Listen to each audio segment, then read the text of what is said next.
Hello, everyone, and welcome back to another episode of the podcast. Today's episode is on 3 words, 3 characteristics, 3 traits, 3 skills, and those are discipline, commitment, and consistency. As many of you probably know, I just finished Ironman Arizona. That was November 16th. So at this point, I've been done with that prep and that race for 3 weeks now. And whenever I finish a fitness challenge, a professional goal, objective, milestone, there is a period of time after it is complete where there is just this ability to reflect on the previous chapter, the previous season, what worked, what did not, what I learned in that process. And as I've been sitting in reflection, a lot of my time sitting in reflection is spent in the sauna. The sauna for me it's my quiet place. It's my secret place. It is where I go to pray. That is where I hear God very vividly. And it's also just a time to be still, be present, be patient, and listen. That for me is either in the sauna or times when I'm running. And these 3 words have just been top of mind a lot recently. And as I planned this episode out and I started putting all these things together, I think there's a much greater purpose and reason and why behind these 3 words, which I'll get into. Like these 3 words at face value, they're just words. And they are redundant words or descriptions or characteristics. They get thrown around a lot. They get overused, in my opinion, a lot. Discipline, commitment, and consistency. And they get thrown around and used so much that I believe they get watered down and just how valuable they are and can be. As I've thought about like how we apply or how I've applied commitment, discipline, and consistency over the years, it's actually a really simple concept. It is simple to accept. It is difficult to apply. You know, in my book, Go On More, that we launched earlier this summer, there is a section of the book talking about the difference between what is simple and what is easy.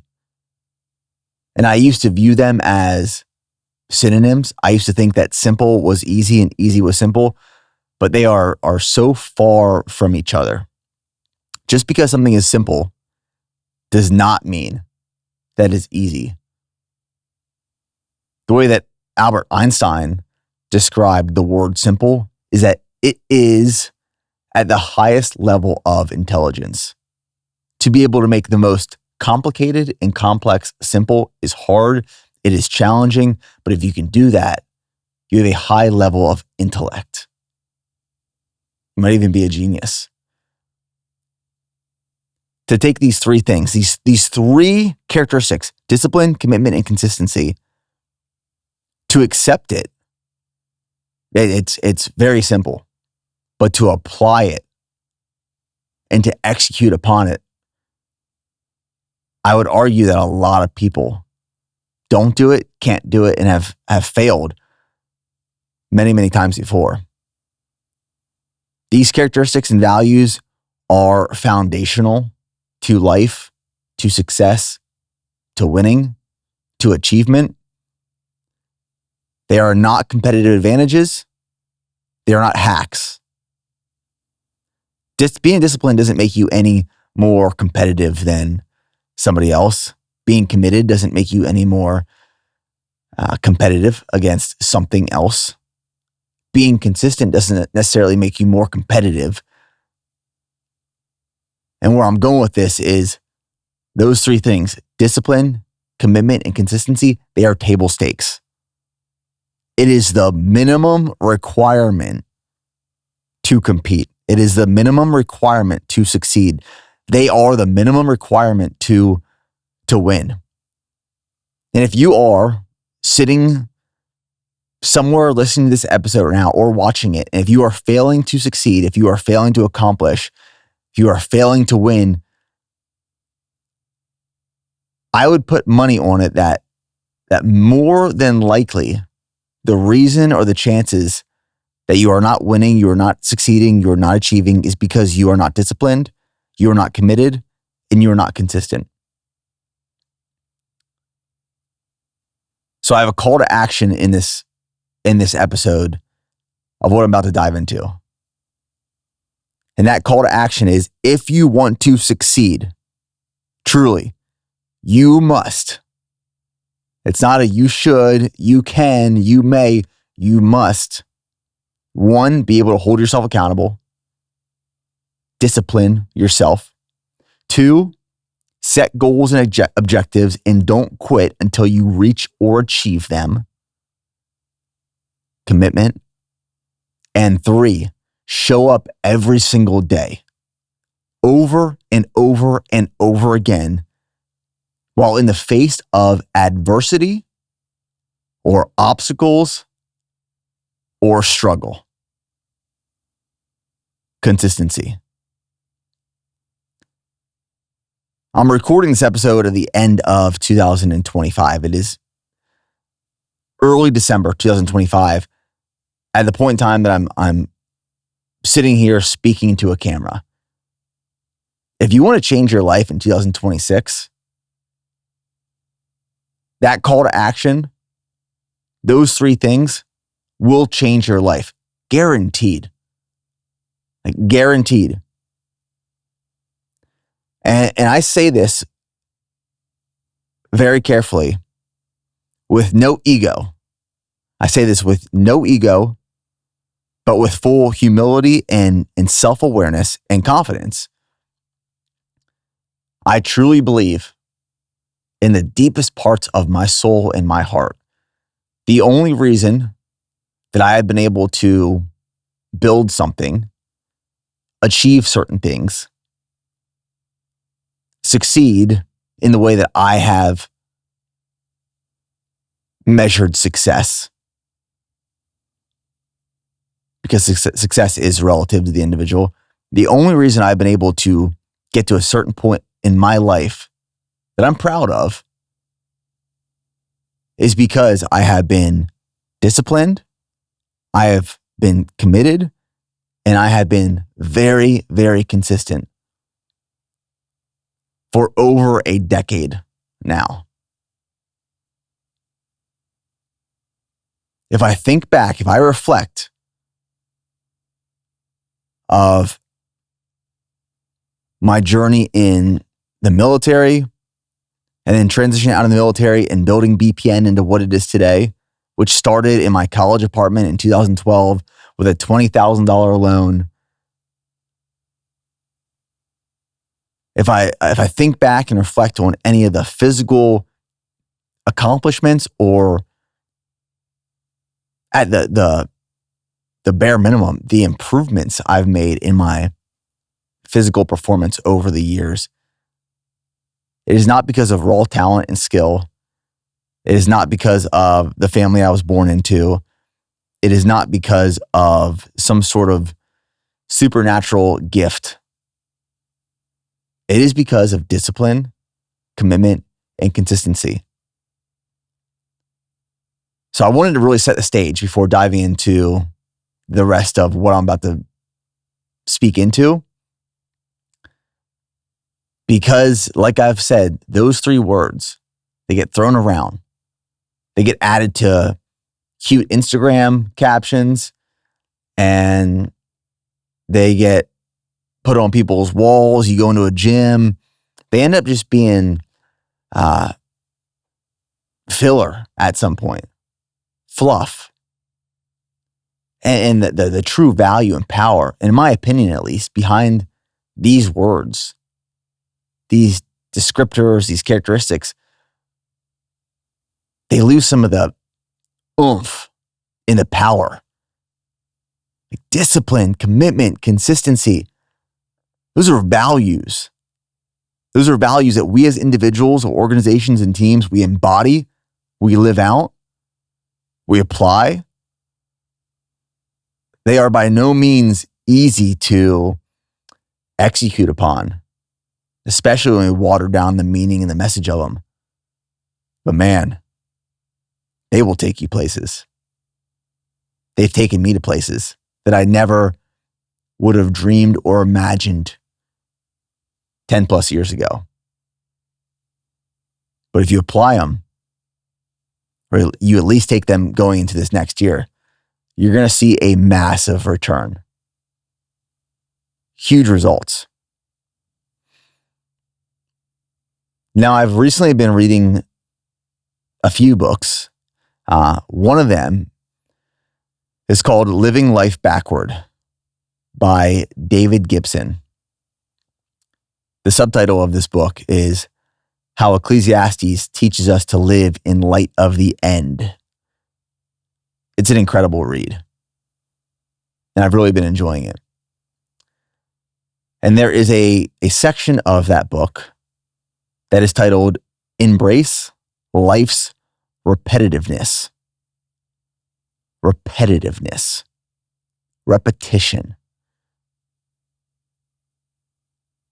Repetitiveness and repetition requires consistency. Consistency is a muscle that needs to be trained, and it atrophies without a stimulus. What does atrophy mean? I first learned about the word atrophy in terms of muscle. When you strength train, you go into the gym, you build muscle, you get stronger. When you're in the gym, you're breaking down those muscle fibers. And then post-workout, you recover. You consume food, nutrition, calories, you sleep, you rest, and then the muscles grow.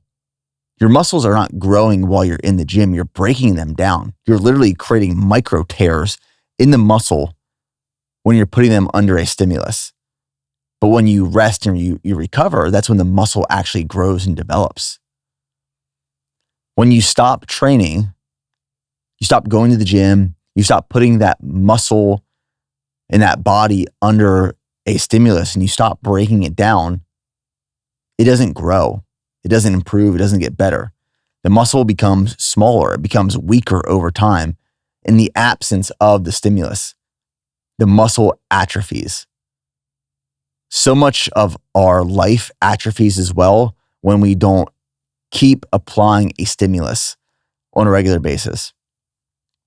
And just like my good friend and running coach, Jeff Cunningham, says, it's better to be consistently good as opposed to occasionally great.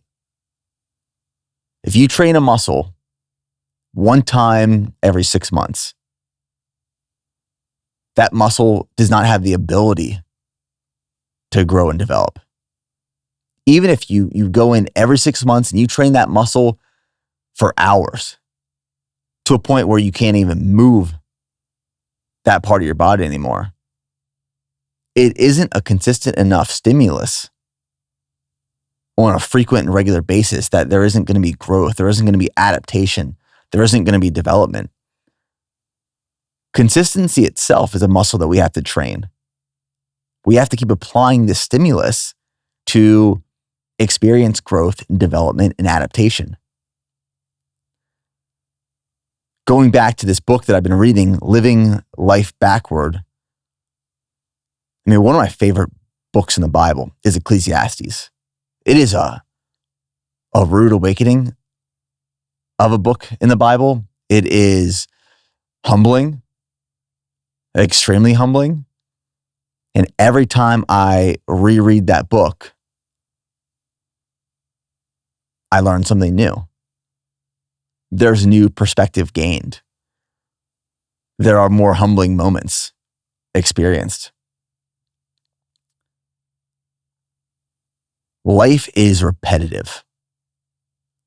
But we as individuals, we as people we want to break that cycle of repetition. It's just natural. So within the book, I'm going to read some of the things that David Gibson has written down. And my goal with citing some of this and talking about repetition and how we should, the call to action, embrace life's repetitiveness. Because a life of repetitiveness facilitates a life of consistency. And the more consistent we can be at what we are doing, what we are practicing, what we are reading, who we are praising, who we are giving the glory to, the more consistent we can be in the absence of chasing and pursuing change, the reward is on the other side of that repetition. So the section of embrace life's repetitiveness, we're playing pretend. Let's pretend that if we get the promotion or see our church grow or bring up good children, we'll feel significant and leave a lasting legacy behind us. Let's pretend that if we change jobs or emigrate to the sun, we won't experience the humdrum, tedium, and ordinariness of life. Let's pretend that if we move to a new house, we'll be happier and we'll never want to move again. Let's pretend that if we end one relationship and start a new one, we won't ever feel trapped. Let's pretend that if we were married or weren't married, we would be content. Let's pretend that if we make more money, we would be satisfied. Let's pretend that if we get through this week's pile of washing dirty diapers and shopping lists and school runs and busy evenings, next week will be quieter. Let's pretend that time is always on our side to do the things we want to do and become the people we want to be. Let's pretend we can break the cycle of repetition and finally arrive in a world free of weariness. David Gibson goes on to say, this is exactly what the preacher wants us to spot in the book of Ecclesiastes, where we are unsatisfied with the rhythmical repetition of our lives. It is because we are pretending that things should not be like this for us as human beings. To want infinite change, in other words, to gain something, is to want to escape the confines of ordinary existence and somehow arrive in a world where, on the one hand, repetition does not occur, and on the other, permanence for our lives does. But neither is possible. As we search for something new under the sun, so we are searching for absolute novelty, and it does not exist. The pleasure of novelty is by its very nature more subject than any other to the law of diminishing returns.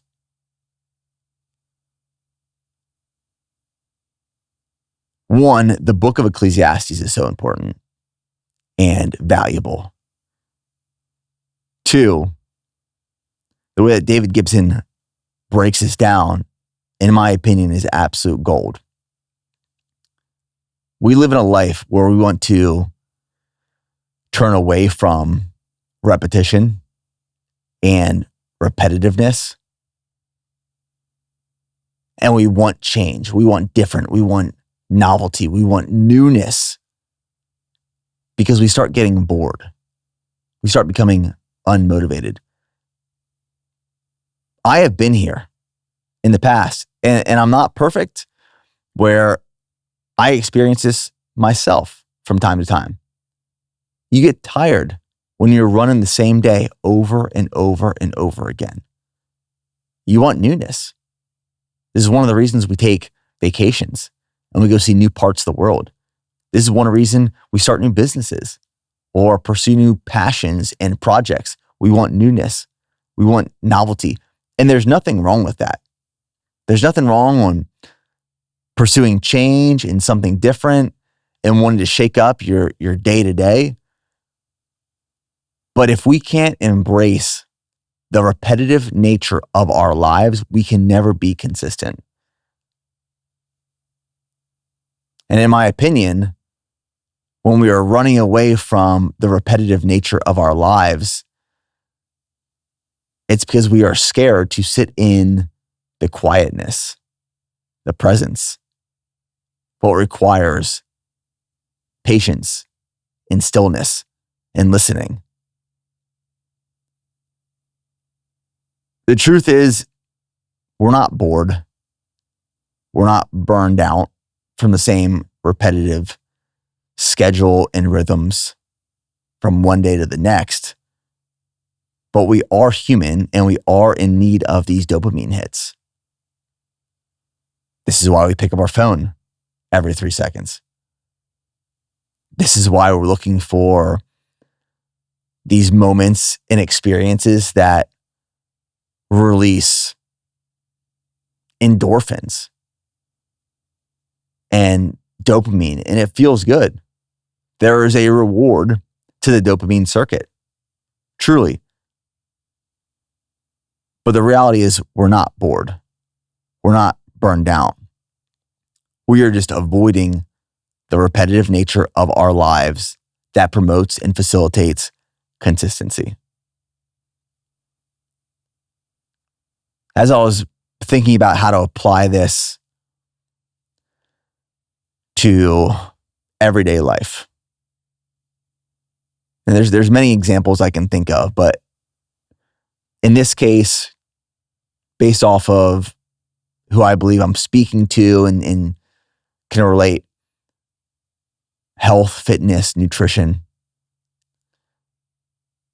You know, there's people that I come across and talk to, and they struggle with weight loss. They struggle with consistency of eating healthy or training or going to the gym. And these are the same people who get bored of the same meal from one day to the next. They get bored from the same workout from one day to the next. They constantly need newness and change and variation.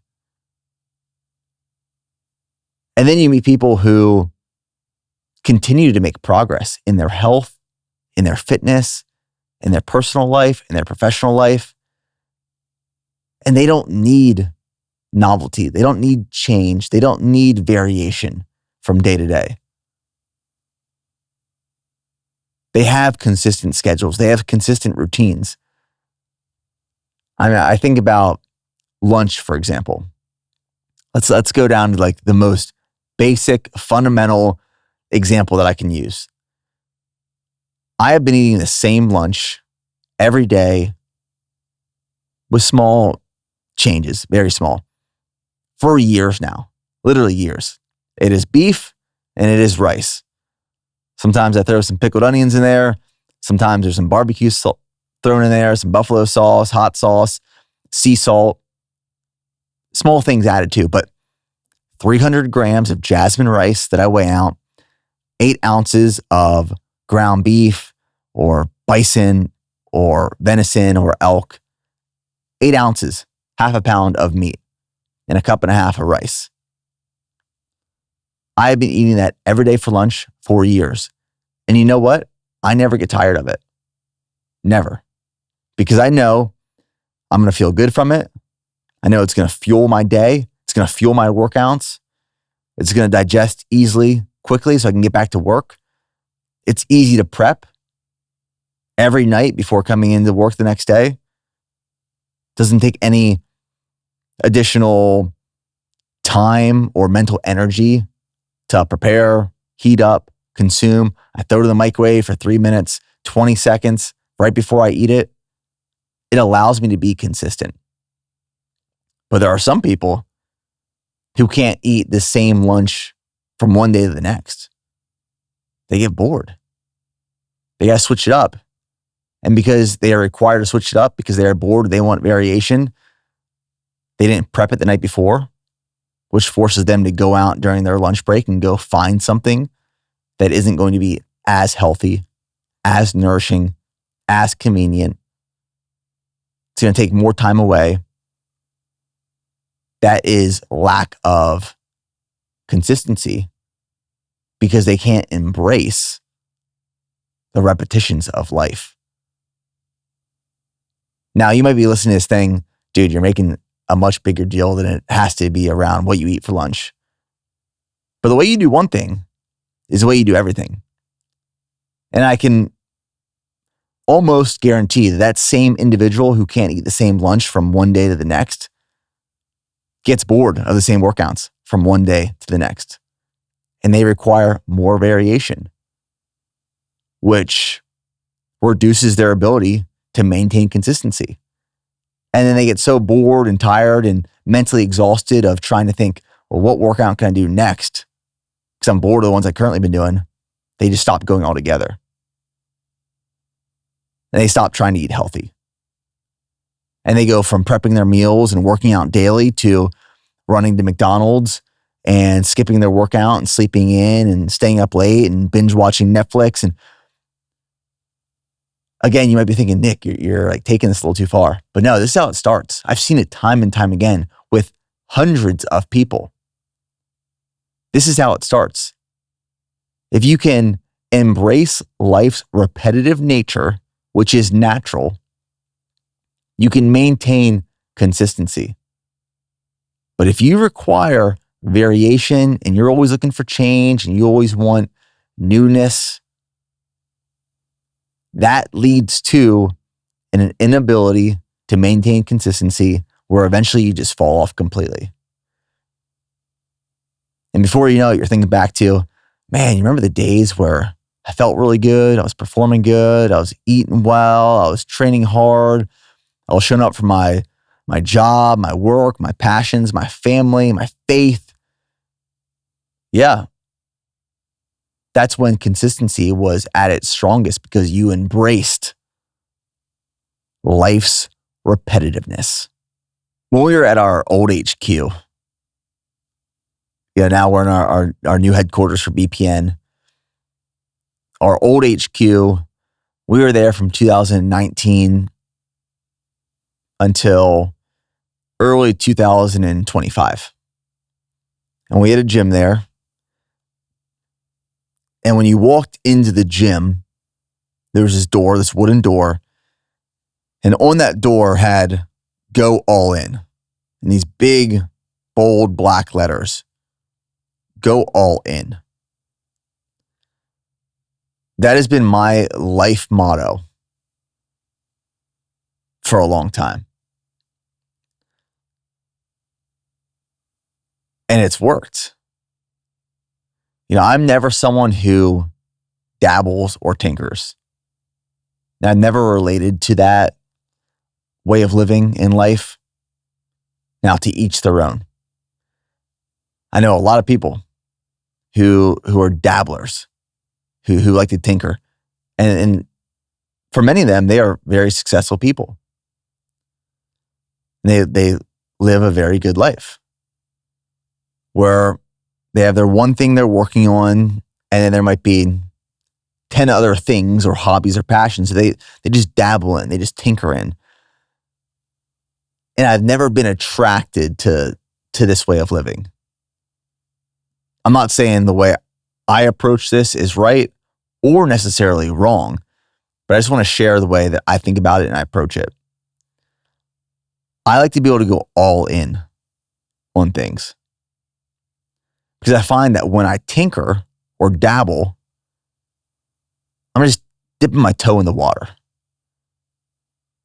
And it might be fun, but that fun isn't going to turn into something that, in my opinion, is worth spending a little bit of time in, because it also takes away from the time that I can spend elsewhere with my family, my business, or my passions, my projects.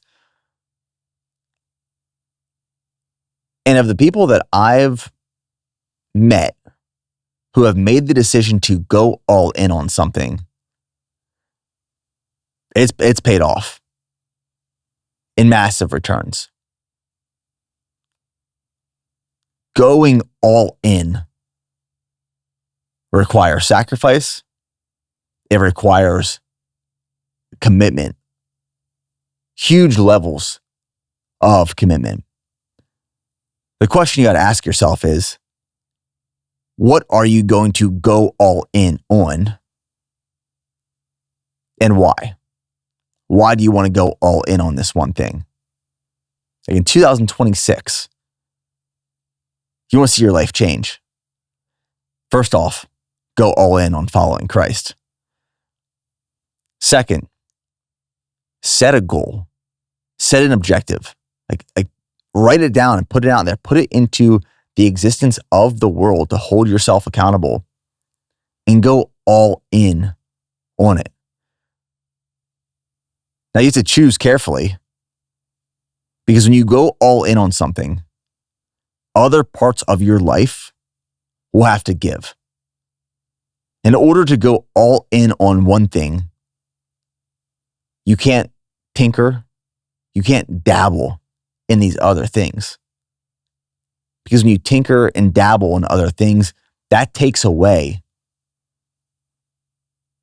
from what you could actually be doing on the thing, the mission, the project, the goal that you want to go all in on. Like here's a good example. As I've been sharing over this past year, these past couple of months, how my life has transformed by committing my life to following Jesus Christ.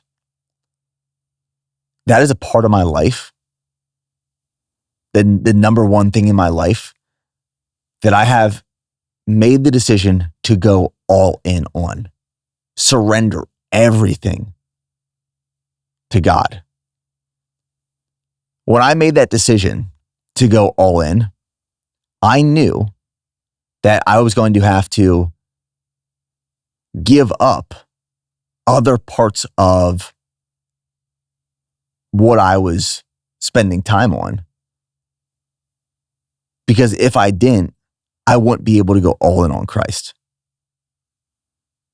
Like if I truly wanted to spend time in the Word, reading Scripture, studying theology, in prayer, literally changing and transforming my life, there were parts of my life that I previously had lived that I was going to have to let die or stop or give up. One, because it didn't fit in this new way of life, in the way that I was reborn. But two, because I needed to make time for what I was about to and did prioritize in my life. So this doesn't just apply to a race that you want to accomplish. I think sometimes when I talk about setting these goals or objectives, going all in, it's easy to apply this to, here's this Ironman I'm going to do. Here's this ultra I want to run. Here's this weight that I want to lose. It's much larger than that. This doesn't just apply to a 12-week training program. Going all in, this applies to your family. This applies to your faith. This applies to your work. This applies to your identity, everything. Absolutely everything. What does it look like to go all in? To go all in, you have to be willing and able to strip yourself of all things that are holding you back. Now, I say this with a grain of salt.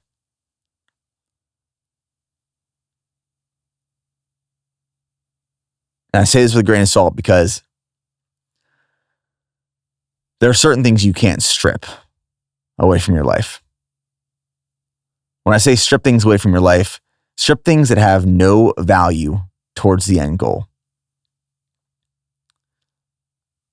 I've watched people go all in on something and they strip their lives from everything else that was holding them back from that goal, that accomplishment. And that ended up being things in their life that they probably shouldn't have stripped away, like their family, their marriage, their responsibilities as a parent, their responsibilities as an employee, as a team member, as a friend, as a peer. To go all in on something, you have to be able to strip your life from all the things that are holding you back, but be mature enough and self-aware enough to know what you're able and willing to strip away and what you are not. It's extremely important. But too many people are afraid to prune their life so that their objectives can flourish.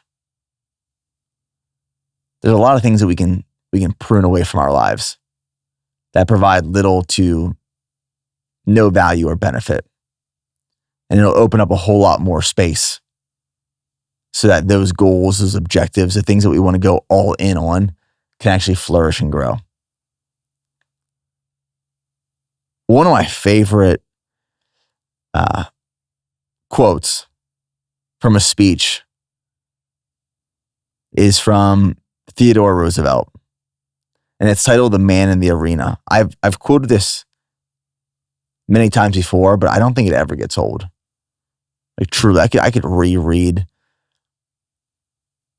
this over and over and over again, and it jacks me up. Like it sets me on fire. It motivates me. Theodore Roosevelt said, "It is not the critic who counts, not the man who points out how the strong man stumbles, or the doer of deeds could have done them better. The credit belongs to the man who is actually in the arena, whose face is marred by dust and sweat and blood, who strives valiantly, who errs, who comes short again and again, because there's no effort without error and shortcoming. But who does actually strive to do the deeds? Who knows great enthusiasms, the great devotions, who spends himself in a worthy cause, who at the best knows in the end the triumph of high achievement, and who at the worst, if he fails, at least fails while daring greatly, so that his place shall never be with those cold and timid souls who neither know victory nor defeat." You can't go all in if you aren't willing to put yourself in a position of failure, criticism, vulnerability, humility, or sacrifice. To go all in is to surrender everything. In my journey and walk with God, the decision to go all in was to surrender everything to Him.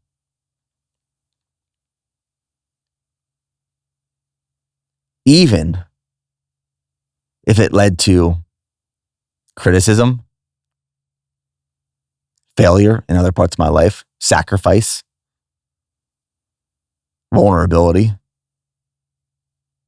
promoting and exposing humility as opposed to ego.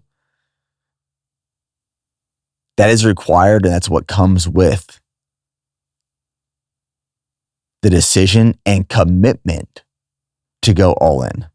One of the best books I've read in this past year was by Pastor Joby Martin, and it's called "Stand Firm and Act Like Men." I highly recommend it. It was a great read, and some of the things I'm going to speak about in this next session, I would say are and were inspired by Pastor Joby Martin's book. To stand firm, and also to eliminate pride. Two things that he speaks highly of in his book. To stand firm is to be disciplined. And much of being disciplined is knowing when, how, and why to say no. Saying no to certain things in our life allows us to say yes to the enablers that facilitate progress, momentum, and transformation.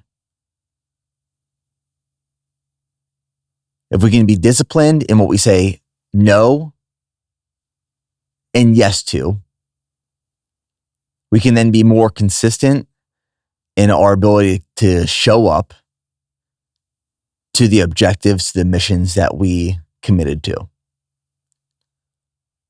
Luke 21:15-19. For I will give you words and wisdom that none of your adversaries will be able to resist or contradict. You will be betrayed even by parents, brothers and sisters, relatives and friends, and they will put some of you to death. Everyone will hate you because of me, but not a hair on your head will perish. Stand firm and you will win life. Stand firm. Be disciplined in your values. Be disciplined in your beliefs. Be confident in your values, in your beliefs. And if you are confident and you stand firm in your values, in your beliefs, you then can more consistently show up and say yes to the right things and no to the wrong things. That level of discipline is absolutely critical to get you to where you want to be. And be proud of where you got to and how you got there. Discipline is so much more than setting your alarm clock at 4 a.m. and getting out of bed when your alarm clock goes off at 4 a.m. Discipline is so much more than saying you're going to train once a day and training once a day. Discipline is so much more than putting a marathon on the calendar in this next year and training for 12 to 16 weeks and going and running that marathon. Those goals, those commitments have elements of discipline, but discipline is so much more than that. Again, like I talked about in the beginning of this episode, these words, these terms, these characteristics, they get watered down in my opinion because they're not provided enough value for the greatness that they embody, the greatness of potential that exists within them. If we think about discipline in this case, coming from Luke 21, being disciplined is truly knowing who you are, what you stand for, who you follow and why, what your identity is rooted in, or more importantly, who your identity is rooted within. And then using those beliefs and those values and that purpose to guide what you do, why you do it, what you say yes to, what you say no to. Being disciplined is an enabler for progress, momentum, transformation, and renewing of your mind. Truly. And the second thing I wanted to bring up that's in reference to some of Pastor Joey Martin's book is pride. Yeah, I've been hearing pride a lot in this last year as I've explored my faith and have gone all in to follow Jesus Christ. And I used to view pride as the word proud. And I've come to learn and realize that pride and proud are two completely different things. And that pride is actually an enemy. Pride is a negative. Having confidence in being proud of oneself, that can be a positive. But when proud and confidence evolves into pride, there are consequences and negative behaviors associated. And I share this, and I think it's important coming off of discipline as we talk about consistency and commitment and discipline as a whole, because what I have found myself in the past, and I've watched other people experience this too, is that when you go all in and you experience this life transformation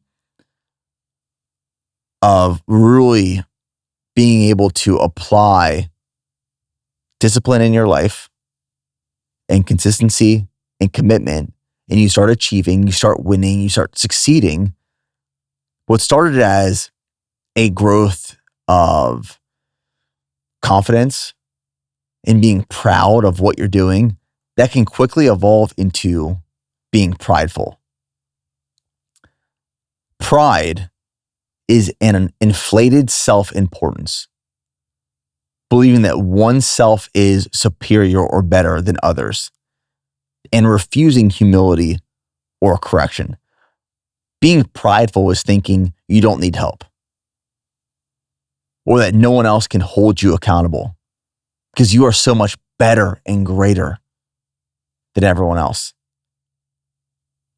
Pride is dependent on oneself. Someone who carries pride, when confidence in being proud evolves into pride, it is this self-inflated sense of importance. Someone who stands on top of the mountain and puffs out their chest and looks down on everyone else. That's pride. Proud is confidence. It's an accurate assessment of one's self-awareness. A confidence of knowing this is where I've come from, this is where I am, this is what I know I can do, but I also know that I can get better, I can improve, I can't do this on my own, I need help, I need to be held accountable by others. It's a lack of ego and full of humility. I strive to be confident. I strive to be proud. But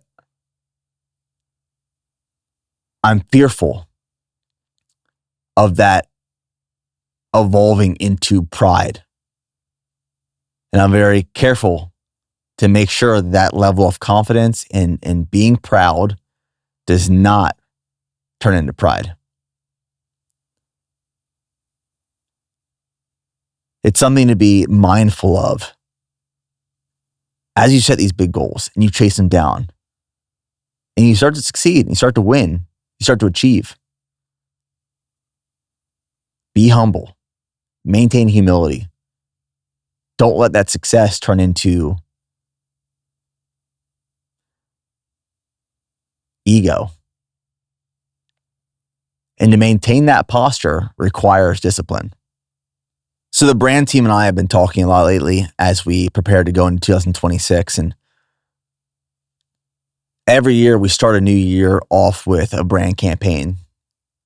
And at the end of 2024, we sat down, we planned what 2025 was going to look like in terms of brand content, messaging, look, feel, what we wanted to convey to our audience, what we wanted to represent as a brand and organization. And we did that same thing the last couple of weeks, end of 2025, as we plan and prepare for 2026. And in 2025, we introduced For the Committed. Might have been 2024 that we introduced this, but we are a brand for the committed. Go one more is our tagline. But who do we serve? We're for the committed individual, the committed athlete, the committed spouse, the committed parent, the committed team member. We are for the committed. And what we've been talking about a lot recently is it's easy to think about commitment in terms of races, in terms of preps, in terms of short-term goals, milestones, or accomplishments. I'm going to be committed for this Ironman prep. I'm going to commit to this marathon. I'm going to commit to losing this much weight in 2026. That's great. That is a great goal and objective to be committed to. But what happens when that race is done? That prep is completed. That weight loss goal was accomplished. What's after that? So our brand campaign going into 2026, we've decided as we guide this brand to truly create impact. At the fundamental core, it is for the committed.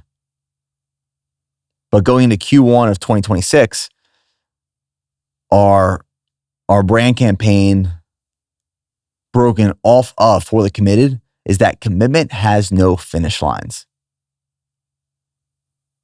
Commitment has no finish lines. Of all the brand campaigns that have real meaning and purpose behind them that we've launched, this is probably my favorite we've ever done because it hits near and dear to my heart. It rings true. When I think about where I first learned the hard lesson of commitment, it was definitely in the military. And I started BPN before I joined the military. I started BPN in 2012. It was between my junior and senior year of college. And then I graduated from college in 2013 from the Indiana University of Pennsylvania, degree in nutrition.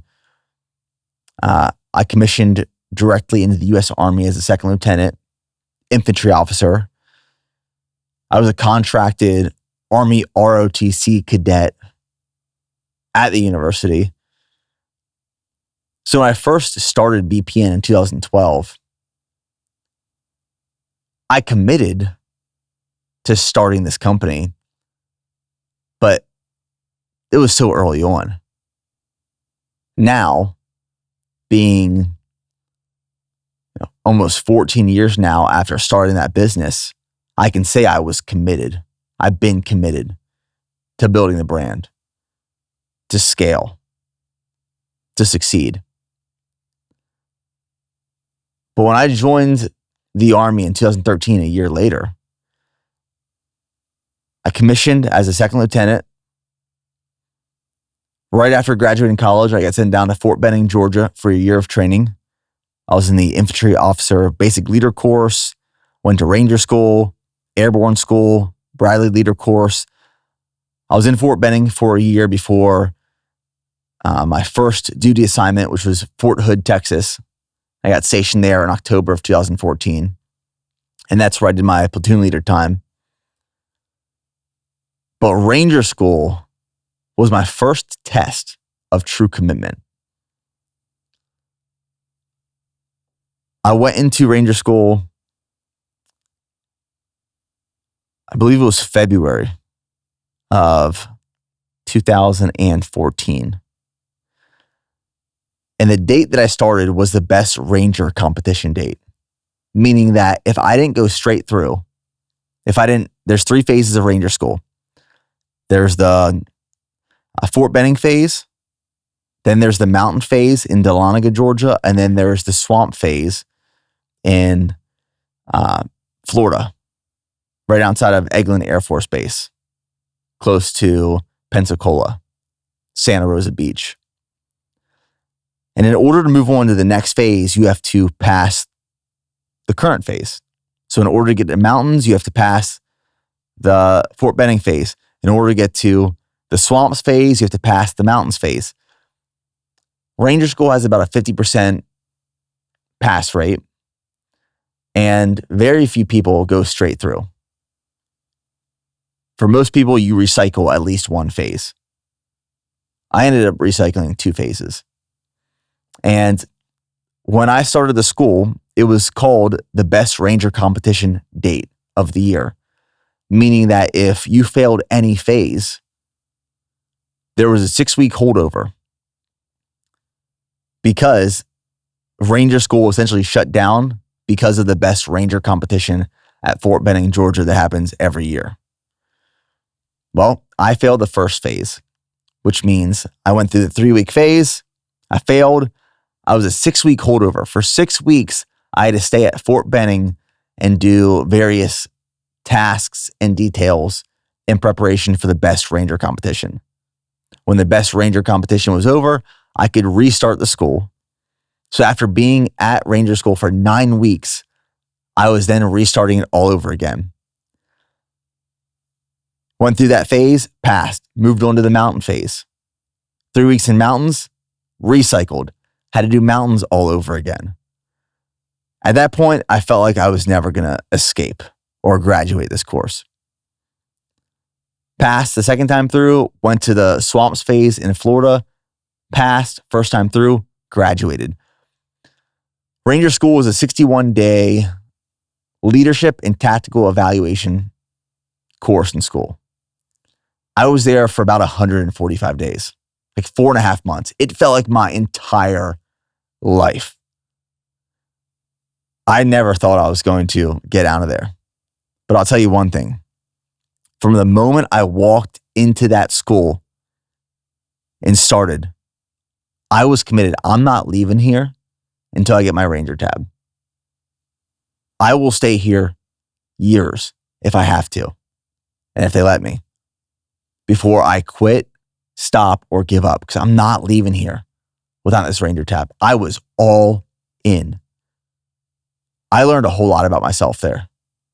And I learned the power of going all in, to showing up with commitment, to showing up consistently, and to holding myself accountable and being disciplined.